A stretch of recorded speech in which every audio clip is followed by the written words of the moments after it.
안녕하세요. 계단식 상승장입니다. 내 나이에 자산이 이 정도 모았으면 괜찮은 걸까? 마땅히 자산을 가지고 있는 친구들이 없는 것 같고 내가 제일 많이 가지고 있는 것 같은 생각이 들 때가 있을 수 있는데요. 인터넷에 검색해도 실제 나이대별 보유 자산이 맞는지 믿어야 할지 모르겠고요. 이번 영상을 통해 모두 정리해 드릴게요.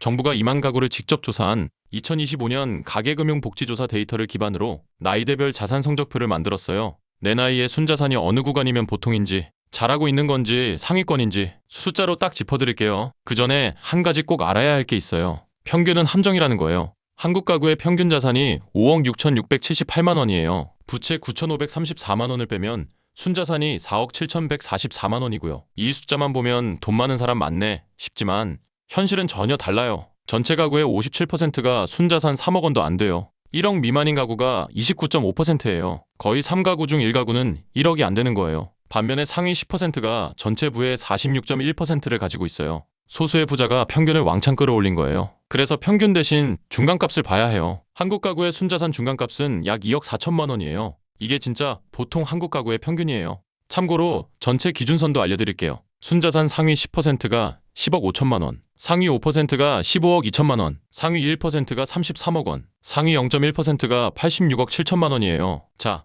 이제 진짜 본론으로 갈게요. 나이대별로 순자산이 얼마면 어느 수준인지 하나씩 볼게요. 먼저 30대예요. 30대는 자산을 처음 쌓기 시작하는 시기잖아요. 30대 이하 가구의 평균 순자산이 약 2억 2천만 원에서 2억 5천만 원이에요. 근데 이것도 평균이에요. 30대 안에서도 격차가 어마어마해요. 상위 20%의 평균 자산이 9억 8천만 원인데 하위 20%는 2,784만 원이에요. 같은 30대인데 35배 차이가 나는 거예요. 그래서 30대 자산 성적표를 이렇게 정리해봤어요. 현재 순자산 5천만 원 정도의 아주 잘하고 계신 거예요. 조급해할 필요 없어요. 지금 저축 습관을 만드는 게 가장 중요한 시기예요. 5천만 원에서 1억 사이면 진짜 잘 모으신 거예요. 30대 중간값이 이 근처거든요. 절반의 30대가 여기 있어요. 1억에서 2억 사이면 30대 중에서도 상위권에 있다고 보면 돼요.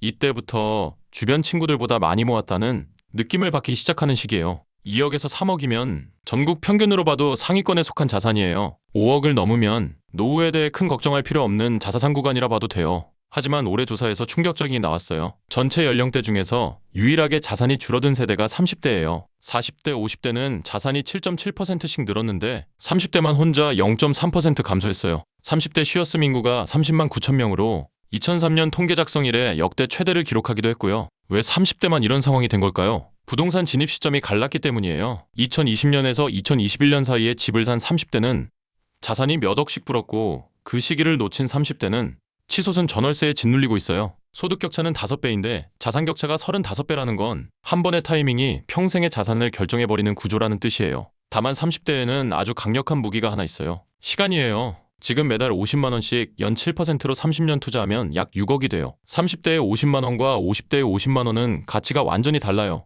30년의 복리가 남아있으니까요. 그래서 30대에 가장 중요한 건 금액의 크기가 아니라 저축과 투자를 시작했느냐예요.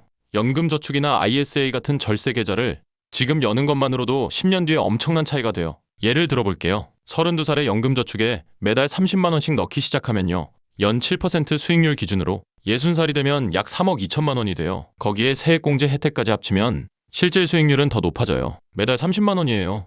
커피 한 잔 줄이고 배달 한 번 줄이면 만들 수 있는 금액이에요. 근데 이걸 42살에 시작하면 같은 조건에서 1억 5천만 원밖에 안 돼요. 10년 차이가 금액으로는 2배 차이를 만들어요. 이게 복리의 힘이에요. 사실상 30대 자산 성적표에서 가장 좋은 점수를 받는 사람은 잔고가 많은 사람이 아니에요. 지금 당장 자동이체를 설정해놓고 매달 빠져나가는 구조를 만들어 놓은 사람이에요. 다음은 40대예요. 40대는 인생에서 자산이 본격적으로 갈리는 시기예요. 40대 가구의 평균 순자산이 약 4억 5천만 원에서 4억 8천만 원이에요. 중간값은 약 3억 원대 후반이에요. 40대 자산 성적표는 이래요. 순자산 2억 미만이면 자산 증식 속도를 올려야 하는 구간이에요. 2억에서 3억이면 보통이에요. 중간값 근처에 있는 거예요. 3억에서 5억이면 아주 잘하고 있는 거예요. 5억에서 7억이면 상위권 진입 구간이에요. 7억에서 10억이면 최상위권이에요. 10억을 넘으면 상위 10% 근처에 진입해요. 40대에서 가장 큰 변수는 집이에요.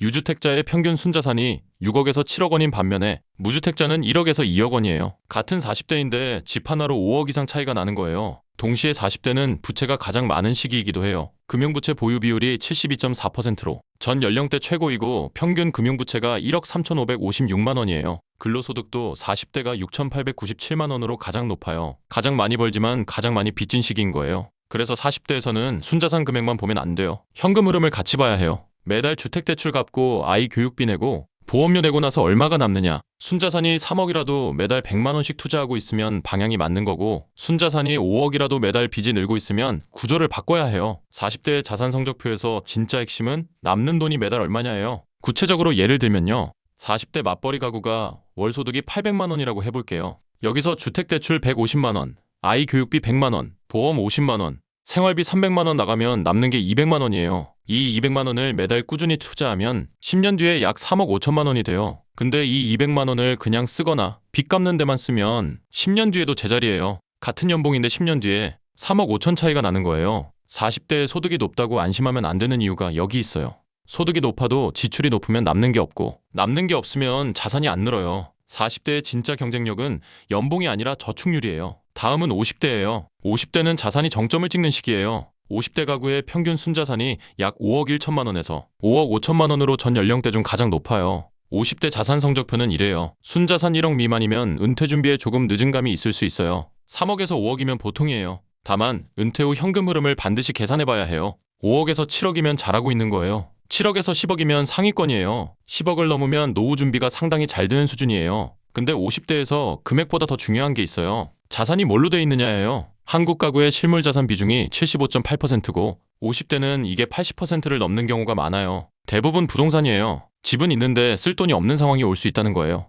은퇴 후 적정 생활비가 부부 기준 월 336만 원이에요. 최소 생활비가 월 240만 원이고요. 월 336만 원이면 연간 4,032만 원이에요. 65세에서 85세까지 20년이면 약 8억이 필요한 거예요. 근데 국민연금 평균 수령액이 월 67만 원이에요. 부부가 둘 다 받아도 월 111만 원 정도밖에 안 돼요. 나머지 월 225만 원을 어디서 채울 건지, 이게 50대의 진짜 자산 성적표예요. 순자산이 얼마냐가 아니라 매달 들어오는 돈이 얼마냐가 핵심인 거예요. 50대에는 부동산에 묶인 자산을 금융자산으로 조금씩 전환하기 시작해야 해요. 이걸 쉽게 계산하는 방법이 있어요. 지금 내가 받을 수 있는 모든 연금을 합쳐보는 거예요. 국민연금 예상 수령액, 퇴직연금, 개인연금, 기타 수입. 이걸 다 합쳤을 때 월 300만 원이 넘으면 기본적인 노후 준비는 된 거예요. 월 200만 원에서 300만 원 사이면 보완이 필요한 구간이에요. 월 200만 원 미만이면 지금 당장 구조를 바꿔야 해요. 2026년부터 국민연금법이 개정돼서 보험료율이 매년 0.5%포인트씩 올라가요. 소득 대체율도 43%로 상향됐어요. 앞으로 받는 돈이 조금 더 늘어나긴 하지만 그래도 국민연금만으로는 턱없이 부족해요. 퇴직연금과 개인연금을 합쳐서 3층 구조를 만들어야 최소 생활비가 확보돼요. 50대에 절세 계좌를 활용할 수 있는 마지막 타이밍이에요. 연금저축과 IRP를 합쳐서 연간 900만 원까지 세액공제를 받을 수 있거든요. 이걸 5년만 해도 4,500만 원이 들어가고 세금 환급만 수백만 원이에요. 50대가 이걸 안 하고 지나가면 돈을 버리는 거예요. 마지막으로 60대 이상이에요. 60대 이상 가구의 평균 순자산이 약 5억 2천만 원이에요. 60대 자산 성적표는 금액만으로 판단하기 어려워요. 같은 5억이라도 매달 연금으로 200만 원 들어오는 사람과 연금이 전혀 없는 사람은 완전히 다르거든요. 60대에서 잘 모았다의 기준은 세 가지예요. 월 고정 수입이 생활비를 커버하는지, 부채가 정리돼 있는지, 의료비 대비가 돼 있는지, 이 세 가지가 갖춰져 있으면 순자산이 3억이라도 안정적인 노후를 보낼 수 있어요. 반대로 순자산이 8억이라도 전부 부동산이고 연금이 없으면 위험한 구조예요. 실제로 한국의 66세 이상 노인 소득 빈곤율이 39.7%예요. OECD 평균이 14.2%인데 한국은 거의 3배예요. OECD 회원국 중 압도적 1위예요.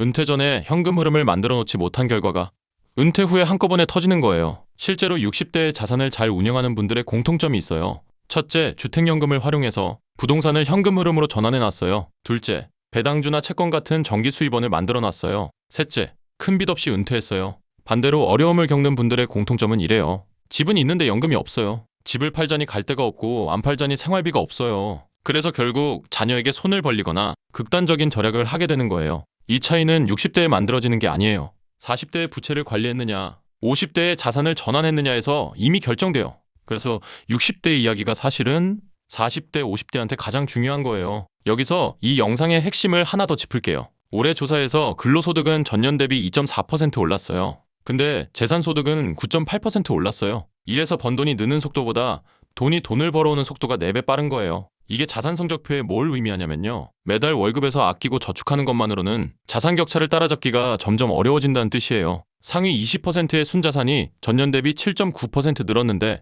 하위 20%의 총자산은 오히려 6.1% 줄었어요. 그래서 나중에 하자는 말이 가장 위험해요. 1년 늦으면 1년치 복리를 잃는 거고 10년 늦으면 격차가 구조적으로 굳어져요. 자산 구성도 바꿔야 해요. 한국은 자산의 76%가 부동산, 금융자산 24%, 그 안에서도 87%가 원화 예금이에요. 미국은 금융자산이 70%예요. 미국 가구는 주식시장이 오르면 자산이 같이 오르는데 한국 가구는 집값이 안 오르면 자산이 안 오르는 구조예요. 돈이 돈을 번다는 말이 나한테는 해당 안 된다고 느끼는 이유가 여기 있어요. 결국 잘 모았다의 기준은 이래요. 30대에는 금액이 작아도 방향이 맞으면 잘한 거예요. 40대에는 순자산보다 매달 남는 돈이 핵심이에요. 50대에는 자산 총액보다 매달 들어오는 돈이 핵심이에요. 60대에는 자산 구성보다 현금 흐름이 핵심이에요. 나이가 올라갈수록 중요한 게 총액에서 흐름으로 바뀌는 거예요. 이걸 아는 것만으로도 자산 관리의 방향이 완전히 달라져요. 오늘 영상에서 나온 나이대별 기준, 핵심 숫자들을 댓글 고정에 정리해 놓을게요. 스크린샷 찍어두면 나중에 자산 점검할 때 바로 쓸 수 있어요.